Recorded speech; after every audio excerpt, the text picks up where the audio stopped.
Hola a tothom, i endavant amb aquesta nova anàlisi. Avui desgranarem un concepte que sincerament és absolutament vital per a qualsevol empresa avui dia. Parlem dels programes de compliance. Ja sé que podeu pensar d'entrada, la paraula compliance sovint sona a muntanya de paperassa burocràtica avorrida, oi?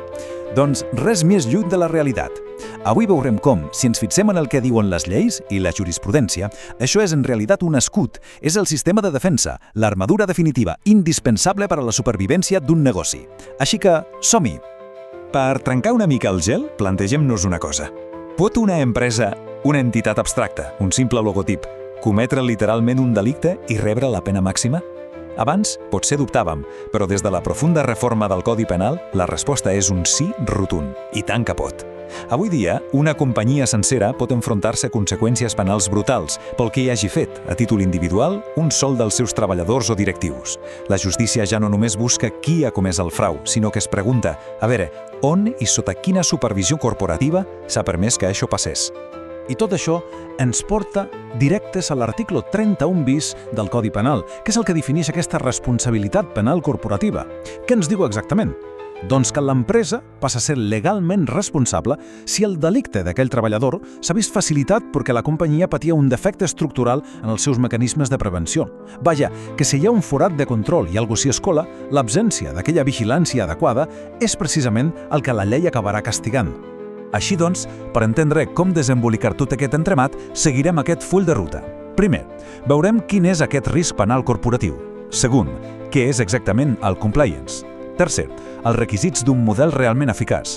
Quart, el famós canal de denúncies. Cinquè, compararem la cultura ètica amb la simple còpia. I sisè, anirem més enllà del Codi Penal. Punt número 1. El risc penal corporatiu. Entendre l'amenaça. Fixem-nos bé en l'amenaça perquè és extremadament real i totalment tangible. La llei no s'hi posa per poc, els càstigs són demolidors. Estem parlant de multes econòmiques absolutament massives que se poden multiplicar ràpidament. Però és que, a més, l'empresa pot perdre de cop totes les subvencions públiques i acomiadar-se dels beneficis fiscals o de la seguretat social. I atenció, la pitjor part, el que podríem anomenar la pena capital corporativa, la dissolució total de l'empresa, literalment, tancar-la per sempre. Això no és cap joc. Implementar mecanismes de defensa és una qüestió de pura supervivència. Passem al punt número 2. Què és el compliance? La solució legal i l'escut corporatiu. Llavors, quina és la solució legal a tot això? Aquí és on entra l'estrella d'avui, el compliance penal. Jurídicament parlant, és un model d'organització i gestió que s'ha de dissenyar completament a mida i executar-se abans que passi res dolent, evidentment. I la dada clau, la més important que heu de retenir avui, és que sota aquest article 31 bis, aquest programa és l'única via legal habilitada per deslliurar o atenuar la responsabilitat penal de la companyia. És la manera de demostrar davant d'un jutge que l'empresa té el control. Es converteix en la seva autèntica armadura. Punt número 3. Requisits d'un model eficaç. L'anatomia d'aquest escut. Ara bé, no serveix tenir qualsevol paper. L'apartat 5è d'aquest article 31 bis ens dona una llista innegociable. Primer, s'han d'identificar on podrien cometre's delictes i fer-ne un mapa de riscos. Segon, cal establir models sòlids de gestió financera per tallar l'eixet al frau. Tercer, s'ha de crear un sistema disciplinari intern molt contundent. Quart, el famós canal de denúncies, que és vital. I cinquè, cal nomenar un òrgan intern que supervisi contínuament que tota aquesta maquinària realment funciona. Aquests són els planos legals de l'escut.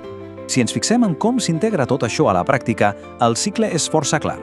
Tot comença esbrinant on pot fallar l'empresa, amb aquest mapa de riscos que comentàvem. Després, això es gestiona formant l'equip i obrint vies de comunicació clares. I culmina amb el model de resposta preparat per actuar. Ens demostra que un bon programa de compliance no són 4 normes penjades al suro, sinó una maquinària contínua i orgànica ben integrada. I això ens porta al punt número 4, el canal de denúncies, el sistema d'alerta primerenca. Posem la lupa aquí un moment perquè aquest element té moltíssima força.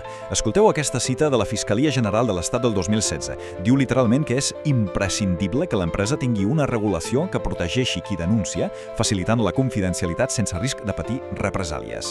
Amb lleis tan fermes com la del 2023 sobre protecció d'informants, garantir que ningú rebrà castigs per avisar d'un problema és de fet el moll de l'os. Penseu-hi, sense aquesta xarxa de seguretat, ningú de dins l'empresa gosaria donar la veu d'alarma i tota la fortalesa s'ensorraria en un 3 i no res. Anem al punt número 5. Cultura ètica versus còpia.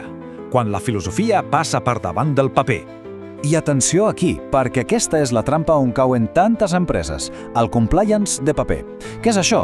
Doncs, bàsicament, fotocopiar el manual d'una altra empresa, potser d'un sector que no té res a veure, només per estalviar 4 calers i cobrir l'expedient. Us avanço que això no enganya la justícia. La Fiscalia avisa que aquests documents copiats generen molts dubtes i no serveixen de res. El que realment ens salva és una autèntica cultura de compliance, un vestit cosit totalment a mida per als riscos diaris d'aquella empresa en concret i que estimula un comportament ètic des de l'arrel. De fet, perquè veieu fins a quin punt això va de debò, la sentència del Tribunal Suprem 154 de 2016, tota una referència, deixa caure un missatge cristal·lí. Diu que per jutjar una empresa cal fixar-se en si el delicte es va facilitar per l'absència d'una cultura de respecte al dret. Fixeu-vos-hi bé, cultura de respecte. Això ens demostra sense cap mena de dubte que la finalitat de tot aquest sistema no és apilar carpetes amb procediments, sinó infondre una autèntica forma de treballar on la llei i l'ètica es visquin en el dia a dia de la corporació. I arribem a l'últim pas, el punt 6, més enllà del Codi Penal, la protecció des de dins. Perquè l'escut no només ens protegeix del ruix, sinó del que passa a casa nostra. És el que s'anomena compliance a dintre, molt ben analitzat pel Tribunal Suprem el 2019. Resulta que un bon programa funciona com un tallafocs contra les males praxis internes. Trenca aquelles velles inèrcies on, per excés de confiança, de sobte ens trobem amb fraus, falsetats o algú que s'embutxaca el que no és seu. Instaurant unes regles de joc clares i uns canals completament segurs, s'atabalaren darrere aquests delictes. Així que l'escut realment us està protegint de les amenaces ocultes dins de la vostra pròpia casa. Tot això ens aboca, inevitablement, a una gran pregunta final amb la qual volem tancar l'anàlisi d'avui.